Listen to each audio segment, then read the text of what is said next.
Ngayong araw ay maaga nga pala kaming nagpunta ni Bebe Love dito sa palengke. Sa sobrang aga nga namin kababalik, napapansin nyo ay nag-aalis pa ako ng muta-muta dyan kasi hindi pa ako nakapaghilamos. Kaya nga pala maaga kaming namalengke ngayon kasi babiyahe pa kami papunta ng Taoyuan. Iisa kasi ng kapatid ni Bebe Love doon ngayong New Year kaya doon muna kami mag-celebrate.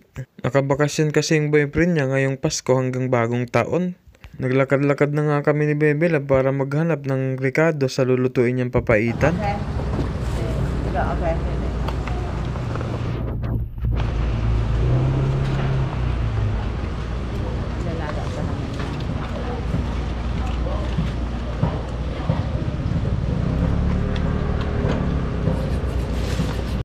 Doon nga pala sa pinagbilhan namin ni Bebe Love ay mix na yung sangkap para sa papaitan. At kayo na nga yung bahala kung magkano yung gusto nyong bilhin. 200 nga lang pala yung binili namin ni Bebe Love at kumpleto na yon. At dito nga lang pala to sa Shulin Market dito sa Taipei. Pagkatapos nga naming mamili ni Bebe Love ay babiyahe naman kami papunta ng Taoyuan.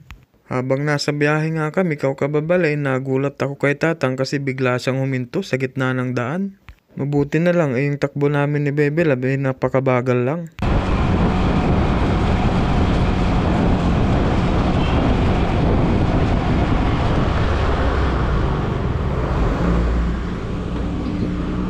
Itong matanda ko.